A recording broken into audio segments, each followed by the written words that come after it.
एक महिला होकर के आपको यहाँ से दावेदारी पेश किया था आपने और आपको पार्टी ने उम्मीदवारी भी दी है। कितनी खुशी हो रही है? बहुत खुशी हो रही है। सबसे पहले तो हम अपने सर्वमान्य नेता माननीय मुख्यमंत्री नीतीश कुमार जी, हमारे राष्ट्रीय अध्यक्ष, उन्होंने मुझ पर भरोसा जताया, हमें जदयू का टिकट दिया और मुझ पर पूरा विश्वास जताया। तो इसके लिए सबसे पहले मैं उनका धन्यवाद करती हूँ कि उन्होंने मुझ पर ये भरोसा जता करके मुझे अररिया का प्रत्याशी घोषित किया।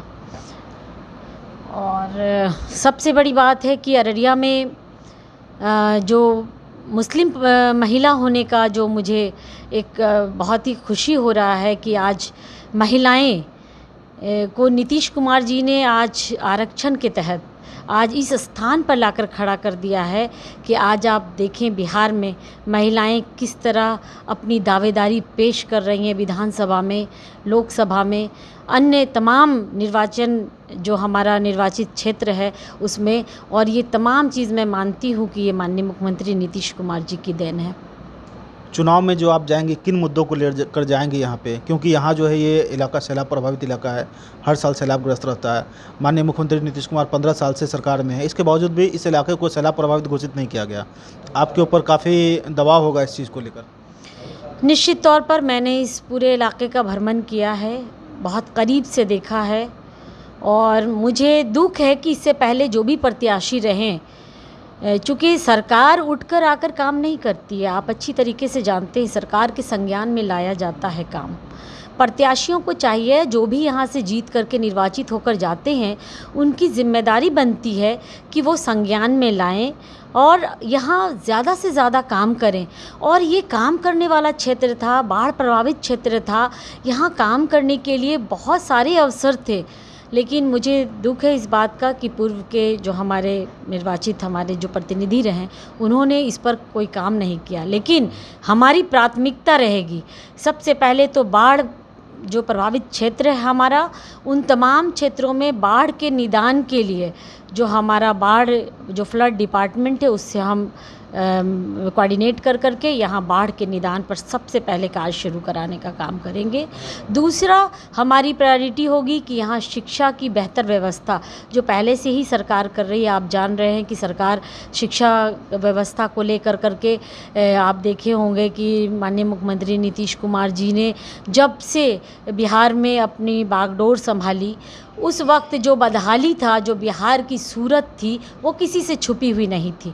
बिहार का जो हमारा एजुकेशन का ग्राफ था और आज उठाकर आप देखिए एजुकेशन का ग्राफ, उसमें कितना अंतर आया है। आप समझ सकते हैं कि पहले बेटियों को पढ़ाने के लिए लोगों को चिंताएं रहती थी कि हम कैसे पढ़ा सकते हैं। आज बेटियां हमारी साइकिल पर सवार होकर करके खुद ब खुद तैयार होकर करके पढ़ने के लिए जा रही हैं। तो ये तमाम अलग जो शिक्षा की जगह है, मैं ये नहीं कहती कि बहुत सब कुछ एक बार उन्होंने जादू की छड़ी घुमाकर कर दिया, लेकिन उन्होंने जो बेहतर करने की कोशिश की है, बिहार को एक बेहतर बिहार बनाने की जो कोशिश की है, विकसित बिहार बनाने की जो कोशिश और प्रयास किया उन्होंने अपने 15 सालों के कार्यकाल में, ये बहुत ही सराहनीय है।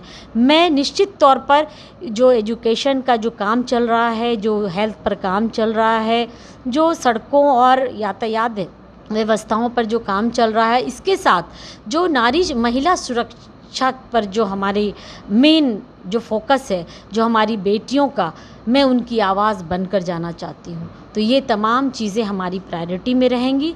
मैं अपनी बेटियों की आवाज़ बनना चाहती हूँ, हमारी बेटियों के साथ कोई अन्याय नहीं हो, अत्याचार नहीं हो।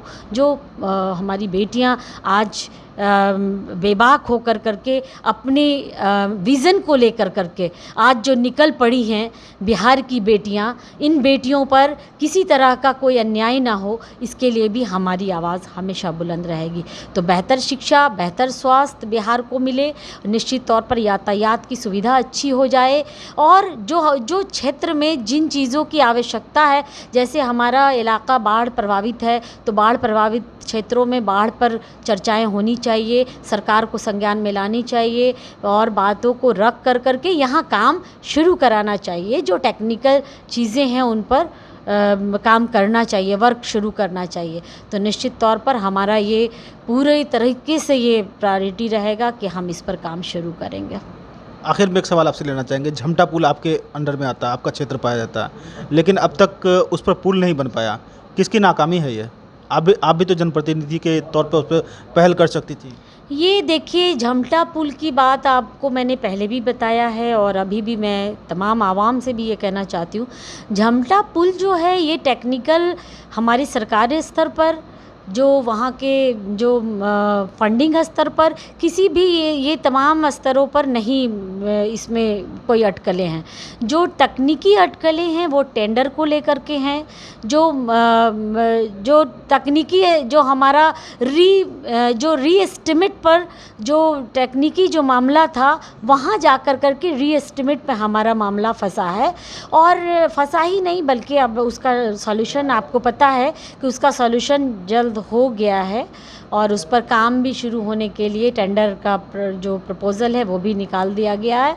निश्चित तौर पर कोई भी अगर ठेकेदार, ये लोकल स्तर की प्रॉब्लम है, हमारी सरकार लेवल की कोई इसमें ग्रीवांसेस नहीं है। सरकार ने माननीय मुख्यमंत्री नीतीश कुमार जी को मैंने ये प्रस्ताव दिया था और इस प्रस्ताव पर उन्होंने काफ़ी गंभीरतापूर्वक इस पर उन्होंने अपने सचिव को बुला करके इस पर वर्क डन कराया। उन्होंने इसका फ़ंड भी अलाउड करा दिया। अब आप बताइए कि फ़ंड अलाउड हो चुका है, योजना सैंक्शन हो चुकी है, तो अब इसमें प्रॉब्लम कहाँ है बनने में? अब तकनीकी जो लोकल लेवल पर जो हमारे जो टेंडर्स का मामला होता है या उसमें कुछ तकनीकी मामला था जो पहले जिस तरीके से हमारे एग्जीक्यूटिव ने भेजा था और उन्होंने उसको जो पाइल्स पुल जो करके भेजा था, जिससे उस पुल को लंबे अवधि तक उस पर जो है टिकाऊ नहीं हो पाता, कुछ कमियां थी चूँकि वहाँ जो पानी का दबाव है वो काफ़ी है, जिस कारण उसकी लंबाई और उसकी गहराई को ध्यान में रख करके उसको री एस्टिमेट किया गया। री एस्टिमेट करके वो आ चुका है और अब टेंडर की प्रक्रिया में जा चुका है। इसलिए मैं इसमें दोषी नहीं मानती हूँ, क्योंकि ये एक तकनीकी प्रक्रिया है और तकनीकी प्रक्रियाओं में थोड़ा विलम्ब होता है। तो ये हमारा पूरा प्रायोरिटी वाला वर्क है और इंशाल्लाह बहुत जल्द आप लोगों की ये झमटा पुल की जो चर्चाएं हैं बहुत जल्द समाप्त हो जाएंगी आफ्टर इलेक्शन, क्योंकि इसमें अब सरकार लेवल पर और फंडिंग लेवल पर कोई प्रॉब्लम नहीं है। उसमें मैं पूरी तरह से आश्वस्त हूँ। अगर आप जीत कर विधानसभा पहुंचती हैं, विधानसभा में पहला कौन सा मुद्दा अररिया का होगा जो आप उठाना चाहेंगी, जिसे आपने करीब से देखा है?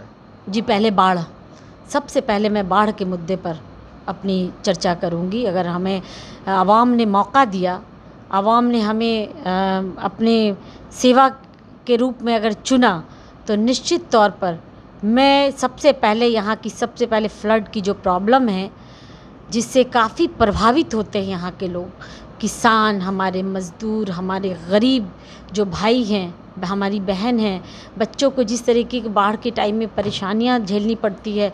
मैं खुद उस वक्त क्षेत्र में रहती हूं, मुझे पता है, मुझे महसूस होता है कि इस तरह की जो हमारे अररिया की जो बदहाली है, इस बदहाली पर मैं निश्चित तौर पर ये हमारी फर्स्ट बैठक की फर्स्ट प्रायोरिटी होगी। नीतीश कुमार जब मुख्यमंत्री बने तो उन्होंने आम लोगों से दूरियां बना ली, आम लोगों के लिए दरवाज़ा बंद है, आप मिल नहीं सकते। आप अगर विधायक बनेंगे तो उसी रास्ते कदम पर आप नहीं चलेंगे? ऐसा नहीं है। माननीय मुख्यमंत्री ने जनता दरबार लगाया, आपने देखा। उस जनता दरबार के माध्यम से बिहार के ना जाने कितने गरीब, कुचले और जिनके साथ अन्याय होता था, उनको उसका परिणाम मिला उस जनता दरबार के माध्यम से। आप कैसे कह सकते हैं माननीय मुख्यमंत्री की कुर्सी पर रह करके आज तक इतना करीब रहने वाला मुख्यमंत्री बिहार को कहाँ मिला? ये माननीय मुख्यमंत्री नीतीश कुमार हैं, जो जनता के बीच रह करके और जनता के लिए काम करने वाले लोग हैं। ये मैं बिल्कुल नाकारती हूँ कि माननीय मुख्यमंत्री जनता से दूरी। और मैं ये भी, चूँकि जब उनके लिए तो यहाँ की बिहार की आवाम ही उनका परिवार है, इससे वो दूर रह करके आपसे दूर रह करके या हम अपने घर से दूर रह करके, अपने परिवार से दूर रह करके कितना देर रह सकते हैं? माननीय मुख्यमंत्री का कोई अपना सगा नहीं है जिसके पास वो रहने के लिए आपसे दूरी बना लेंगे। माननीय मुख्यमंत्री ने अपने परिवार के लिए काम नहीं किया, माननीय मुख्यमंत्री ने बिहार के अवाम के लिए काम किया। भले ही आपके दरवाजे खुले रहेंगे ना आम लोगों के लिए? निश्चित तौर पर मेरा दरवाज़ा जो हमारे परिवार की जो सेवा भावनाएं हैं वो आज कोई नया विधायक का कार्यकाल या हमारे प्रतिनिधि के होने का कार्यकाल नहीं है। आप जानते हैं कि हमारे ससुर स्वर्गीय जनाब अजीमुद्दीन साहब, उन्होंने सन 1962 से एक दरवाज़ा अररिया के लिए खोला था और अपनी सेवा भावना से इन्होंने अपनी शुरुआत की थी और उन्होंने अपनी जो सेवा भावना शुरू की और वही सेवा भावना को लेकर करके उन्होंने जनता के समक्ष, जनता के बीच ही अपनी आखिरी सांस ली। तो ये दरवाज़ा वो नहीं है जो चंद नए लोग आ जाते हैं और चंद नए लोग अपनी वोट और अपनी नीति और अपने लोभ लालच में जो वोट लेकर के चले जाते हैं। ये दरवाज़ा किसी इसका मोहताज नहीं है कि आप जो है किसी को पद का, हम पद पर नहीं भी रहते हैं तो जनता के साथ होते हैं और जब पद पर रहेंगे तो और भी हम उनके नज़दीक होंगे और उनके लिए समर्पित रहेंगे।